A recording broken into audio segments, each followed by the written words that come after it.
আগৰ ভিডিঅ'টোত আমি কেমিকেল ৰিয়েকশ্যনে নতুন পদাৰ্থ উৎপত্তি কৰা বিষয়ে, ইকুৱেশ্যন আৰু চিম্বলৰ বিষয়ে, সন্তুলিত আৰু অসন্তুলিতৰ বিষয়ে আলোচনা কৰিলোঁ আৰু ৰাসায়নিক বিক্ৰিয়াৰ সংযোজন আৰু বিযোজন বিক্ৰিয়াৰ বিষয়েও আলোচনা কৰিলোঁ। আজি আমি ইয়াৰ পাছৰ প্ৰকাৰসমূহৰ বিষয়ে আলোচনা কৰিম। অপসাৰণ বা প্ৰতিস্থাপন বিক্ৰিয়া। যেতিয়া এটা মৌলই আন এটা মৌলক তাৰ যৌগ এটাৰ পৰা অপসাৰিত কৰে, তেতিয়া এটা অপসাৰণ বা প্ৰতিস্থাপন বিক্ৰিয়া ঘটে।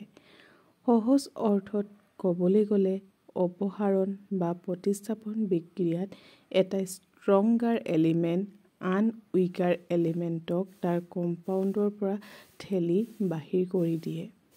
সাধাৰণতে ধাতুৱে ধাতুক ঠেলি দিয়ে অথবা অধাতুৱে অধাতুক অপসাৰণ কৰে। উদাহৰণ হিচাপে, জিংক আৰু কপাৰ ছালফেটক যদি মিহলাই দিওঁ, তেতিয়াহ'লে ইহঁতে বিক্ৰিয়াজাত পদাৰ্থ কি উৎপন্ন কৰিব? জিংক ছালফেট আৰু কপাৰ। ইয়াত জিংক কপাৰতকৈ অধিক ৰিয়েক্টিভ, সেয়েহে ইয়াত কি হৈছে? কপাৰক ঠেলি দিছে। আৰু এটা উদাহৰণ যদি লওঁ, কপাৰ আৰু জিংক ছালফেটৰ মাজত যদি বিক্ৰিয়া কৰিবলৈ দিওঁ, তেতিয়াহ'লে ইয়াত কোনো ধৰণৰ ৰিয়েকশ্যন নহয়, কাৰণ কপাৰ কি হ'ব? জিংকতকৈ উইক হ'ব। এতিয়া পাঠত থকা এক্টিভিটিটো কৰি চাওঁ আহা। ইয়াত কপাৰ ছালফেটৰ সলিউশ্যন কেনেকুৱা ৰঙৰ হয়? ই নীলা ৰঙৰ হয়। এতিয়া যদি আমি তাত লুৰ গজাল এটা দি দিওঁ, কি হ'ব? এতিয়া লুৰ গজালটো ব্ৰাউন কালাৰ হোৱা যেন দেখা পাম আৰু কপাৰৰ পানীৰ ৰং গ্ৰীণৰ নিচিনা হৈ যাব। কাৰণটো হৈছে আইৰণ কপাৰক ঠেলি দিছে আৰু নিজেই ছালফেট লৈ ফেৰিক ছালফেট বা আইৰণ ছালফেট বনাইছে, ফলত সলিউশ্যনৰ নীলা ৰঙৰ পৰা সেউজীয়া হৈছে আৰু কপাৰ গজালত লাগি গৈছে। এয়াই হৈছে প্ৰতিস্থাপন বিক্ৰিয়া। এতিয়া আহিছোঁ ডি অপসাৰণ বিক্ৰিয়া, ডাবল ডিছপ্লেচমেণ্ট ৰিয়েকশ্যন। ডি অপসাৰণ বিক্ৰিয়া মানে কি? যেতিয়া দুটা কম্পাউণ্ডে নিজৰ আয়নসমূহ সলনি কৰি লয়। এটা হৈছে পজিটিভ আয়ন, আনটো হৈছে নিগেটিভ আয়ন। অৰ্থাৎ দুয়োটা কম্পাউণ্ডৰ ভিতৰত পজিটিভ, নিগেটিভ আয়নসমূহ সলনি কৰি নতুন কম্পাউণ্ড গঠন কৰে। উদাহৰণ হিচাপে যদি লওঁ, ছ'ডিয়াম ছালফেট, যাৰ ৰাসায়নিক সমীকৰণ হৈছে Na2SO4 প্লাছ বেৰিয়াম ক্ল'ৰাইড। এই দুটাৰ মাজত যেতিয়া আমি বিক্ৰিয়া হ'বলৈ দিওঁ, তেতিয়াহ'লে আমাৰ কি উৎপন্ন হ'ব? বেৰিয়াম ছালফেট, BaSO4 আৰু ছ'ডিয়াম ক্ল'ৰাইডৰ। আৰু বগা অৰ্ধক্ষেপবোৰ দেখিছানে? সেই বেৰিয়ামে কি কৰে? বেৰিয়াম ছালফেটত বগা অৰ্ধক্ষেপসমূহ আমি যে কওঁ, সেয়া হৈছে বেৰিয়াম ছালফেট।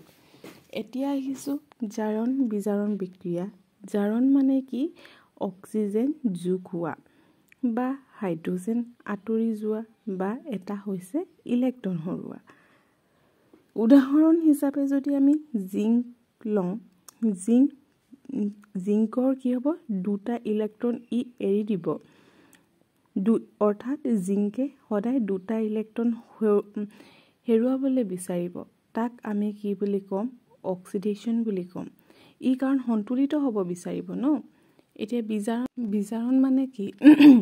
অক্সিজেন আঁতৰোৱা বা হাইড্ৰজেন যোগ হোৱা বা ইলেক্ট্ৰন লাভ কৰা।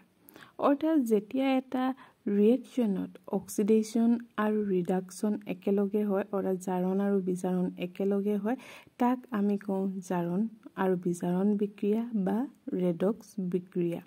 জাৰণ মানে অক্সিজেন লগ হোৱা নাইবা হাইড্ৰজেন আঁতৰি যোৱা। বিজাৰণ মানে হৈছে অক্সিজেন আঁতৰোৱা বা হাইড্ৰজেন লগ হোৱা। উদাহৰণ হিচাপে জিংক আৰু কপাৰ অক্সাইডক যদি লওঁ তেতিয়াহ'লে জিংক অক্সাইড প্লাছ কপাৰ হ'ব। ইয়াত কি হৈছে জিংকে জিংক অক্সিডেশ্যন হৈছে অৰ্থাৎ জিংকত অক্সিজেন লগ হৈছে, কিন্তু কপাৰৰ ক্ষেত্ৰত কি হৈছে বিজাৰণ হৈছে, ইয়াৰ অক্সিজেন ই হেৰুৱাইছে। ইয়াৰ পিছত আহিছোঁ ক্ষয়ীভৱন। তোমালোকে কেতিয়াবা লোহাত মামৰে ধৰা দেখি পাইছা নিশ্চয়। এইবোৰ কি হয়, এইবোৰ হৈছে ক্ষয়ীভৱন।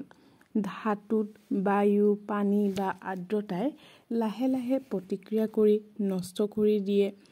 যেনে লোহাত মামৰে ধৰা, কপাৰত সেউজীয়া চামনি পৰা, চিলভাৰত ক'লা চামনি পৰা, এই সকলোবোৰ হৈছে ক্ষয়ীভৱনৰ উদাহৰণ। ইয়াৰ পৰা ৰক্ষা কৰিবলৈ আমি পেইণ্টিং, অইলিং আৰু চিলভাৰৰ ওপৰত এলয় তৰপ দিয়া হয়। ইয়াৰ পিছত আহিছোঁ ৰেঞ্চিডিটি। ৰেঞ্চিডিটি মানে কি? ৰেঞ্চিডিটি মানে হৈছে যেতিয়া তেল বা ঘিউৱে অক্সিজেনৰ লগত লাহে লাহে প্ৰতিক্ৰিয়া কৰি বেয়া হৈ যায়, যাৰ ফলত খাদ্যৰ গোন্ধ আৰু সোৱাদ দুয়োটাই নষ্ট হৈ যায়। তাক কওঁ আমি ৰেঞ্চিডিটি বুলি। ইয়াৰ পৰা আমি ৰক্ষা পাবলৈ airtight container, refrigerator, nitrogen gas আৰু এণ্টিঅক্সিডেণ্ট ব্যৱহাৰ কৰা হয়। এই পাঠটো তোমালোকক মই যিমান পাৰোঁ সহজ ভাষাত বুজাবলৈ চেষ্টা কৰিছোঁ। আশা কৰিছোঁ সকলোৱে ভাল পাবা। যদি ভাল লাগে লাইক, শ্বেয়াৰ এণ্ড চেনেলটো ছাবস্ক্ৰাইব কৰিবা। Thank U.